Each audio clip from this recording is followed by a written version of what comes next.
2025 সালের জন্মাষ্টমী কবে পড়েছে? এই ব্রত উপবাস করলে কি ফল লাভ হয়, কিভাবে পালন করবেন এবং গোপালকে কিভাবে সাজাবেন, কি কি ভোগ দেবেন গোপালকে এই দিন, কি কি করবেন এবং কি কি কাজ ভুলেও করবেন না, এই সব কিছুই জানাবো আজকের এই ভিডিওটির মাধ্যমে। তাহলে চলুন আজকের ভিডিওটি শুরু করা যাক। ইংরেজি 16 আগস্ট 2025 এবং বাংলায় 30 শ্রাবণ 1432 শনিবার শ্রীকৃষ্ণের আবির্ভাব তিথি। অষ্টমী শুরু 15 আগস্ট শুক্রবার রাত 11:49 থেকে অষ্টমী শেষ 16 আগস্ট শনিবার রাত 9:34 পর্যন্ত। রোহিণী নক্ষত্র শুরু হবে 15 আগস্ট বিকেল 4:35 থেকে শেষ হবে 16 আগস্ট বিকাল 5:30 পর্যন্ত, অর্থাৎ 16 আগস্ট শনিবার শুদ্ধ জন্মাষ্টমী তিথি, কারণ এই দিনে রোহিণী নক্ষত্র রয়েছে।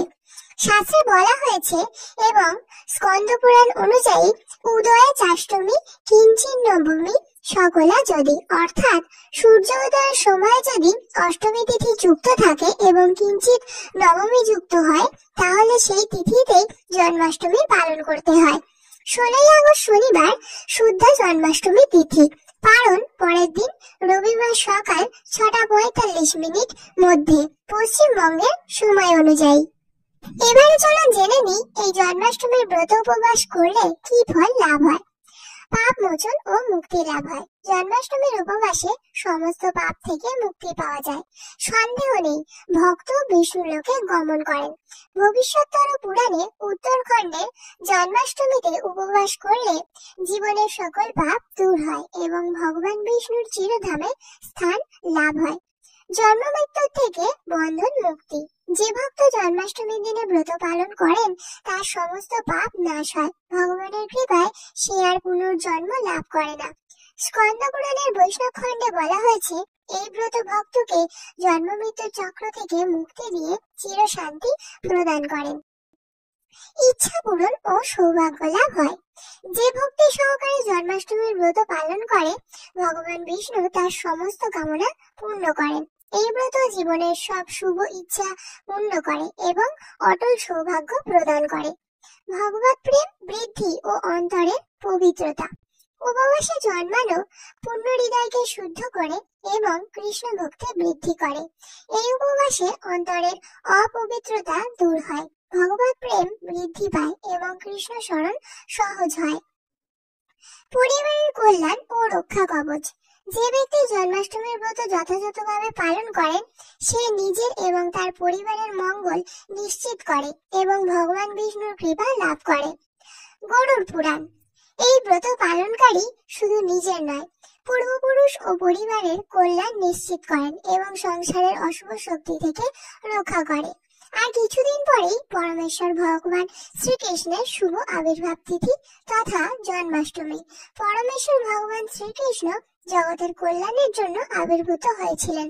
সকলেই জন্মাষ্টমীর ব্রত উপবাস পালন করুন এবং পরমেশ্বর ভগবান শ্রীকৃষ্ণের অশেষ কৃপা লাভ করুন। কিভাবে পালন করবেন এই জন্মাষ্টমী ব্রত? আগের দিন রবিবার রাত 12টার আগে অন্নপ্রসাদ পাবেন। ঘুমানোর আগে ব্রাশ করে ঘুমাতে হবে। পরের দিন সোমবার সকাল থেকে মধ্যরাত্রি 12টা পর্যন্ত উপবাস এবং জাগরণ করতে পারেন। অসমর্থ ব্যক্তিরা অসুস্থ তারা ফল জল খেতে পারেন।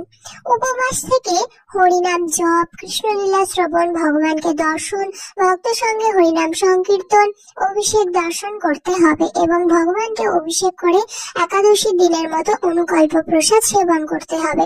পরের দিন পারণ অর্থাৎ মঙ্গলবার সকালে কৃষ্ণ প্রসাদ দিয়ে পালন করবেন। শাস্ত্রে আছে কেউ যদি একবার শ্রীকৃষ্ণের এই জন্মাষ্টমী উপবাস পালন করেন তাহলে তাকে আর এই জড়জগতে জন্ম মৃত্যু জরাবেদি ভোগ করতে হয় না ও পুনর্জন্ম গ্রহণ করতে হয় না। গোপালকে এদিন কিভাবে সাজাবেন এবং কি কি ভোগ গোপালকে দেবেন? একই অঙ্গে তার হরেক রূপ, সেই সঙ্গে বাড়িতে বাড়িতে তিনি পালিত হন পুত্র স্নেহে। কারোর ভাই কারোর ছেলে, তার যাবতীয় বায়নাক্কা খুশি মনে পূরণ করেন তার ভক্তরা। 108 নাম তার। শ্রীনন্দ অর্থাৎ শ্রীকৃষ্ণের পালিত বাবা, তিনি রেখেছেন নন্দের নন্দন। যশোদা পালিত মা, তিনি রেখেছেন জাদু বাছাধন। উপানন্দ রেখেছেন সুন্দর গোপাল। ব্রজবালক নাম রেখেছেন ঠাকুর রাখাল। সুবল নাম রেখেছেন ঠাকুর কানাই, শ্রীরাম নাম রেখেছেন রাখাল রাজা ভাই, ননীচোড়া নাম রেখেছেন যতেক গোপিনী, দ্রৌপদী তার নাম রেখেছেন দেব দীনবন্ধু। আজ সবার আদরের গোপালের জন্মদিন, কোনোভাবে যাতে আয়োজনে ফাঁকি না থাকে তাই তার জন্য বেশ কিছুদিন আগে থেকেই ঘরে ঘরে শুরু হয় প্রস্তুতি।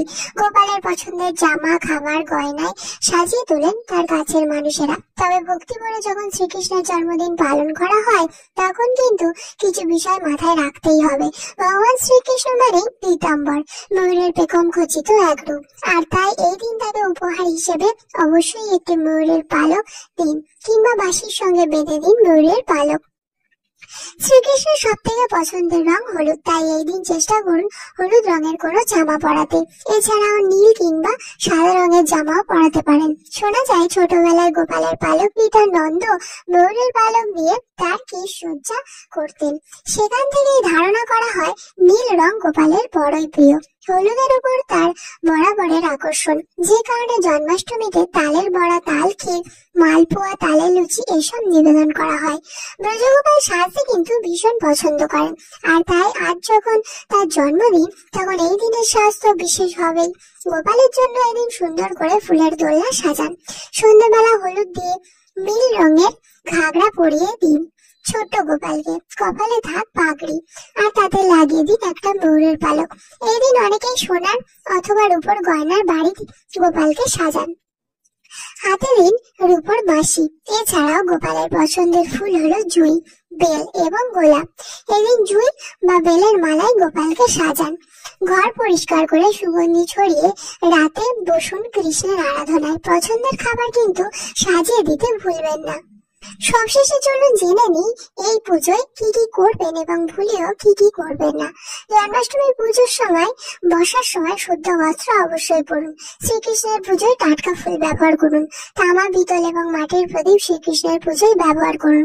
প্রসাদে অবশ্যই মাখন মিছরি রাখুন। প্রসাদের সঙ্গে তুলসী পাতা দিন। জন্মাষ্টমীতে কৃষ্ণ ও বলরামের হাতে রাখি বাঁধুন, তাতে আপনি অনায়াসেই বিপদ থেকে রক্ষা পেতে পারেন। জন্মাষ্টমীতে শাকের মধ্যে সামান্য দুধ রাখুন। ওই দিন পারলে খাদ্যশস্য বিলি করুন। ময়ূরের পালক এই দিন অবশ্যই ঘরে রাখুন। ছোট্ট একটি রূপোর বাঁশি পুজোর ঘরে রাখুন। পুজো পাঠ শেষে তার নিজের ব্যাগে রাখুন, তাতে দেখবেন আর্থিক দিক থেকে কোনোদিনও কোনো সমস্যায় পড়বেন না আপনি। বাড়িতে পারলে গরু কিংবা বাছুরের কোনো শোপিস কিনুন, তাতেই দেখবেন ঈশ্বরের কৃপায় সমৃদ্ধি হবে আপনার। এবং ভুলেও কি কি কাজ করবেন না। কথিত আছে জন্মাষ্টমীর দিন কিছু কাজ ভুলেও করতে নেই, অজান্তে ওই ছোট ছোট ভুলের জন্য হতে পারে সর্বনাশ। ঠিক কোন কোন কাজ করলে বিপদ হতে পারে তা আপনার জানা নেই, চলুন জেনে নিই। বাড়িতে জন্মাষ্টমীর পুজো থাকলে দেরি করে ঘুম থেকে উঠবেন না। সম্ভব হলে গঙ্গা স্নান করতে পারেন। শুদ্ধ বস্ত্র পরে নিন। ওই দিন ভুলেও ঠাকুর ঘরে বাসি ফুল রাখবেন না। স্টিলের প্রদীপ ভুলেও পুজোয় ব্যবহার করবেন না। বাড়িতে জন্মাষ্টমীর পুজো শেষ হওয়ার আগে কিছু খাবেন না।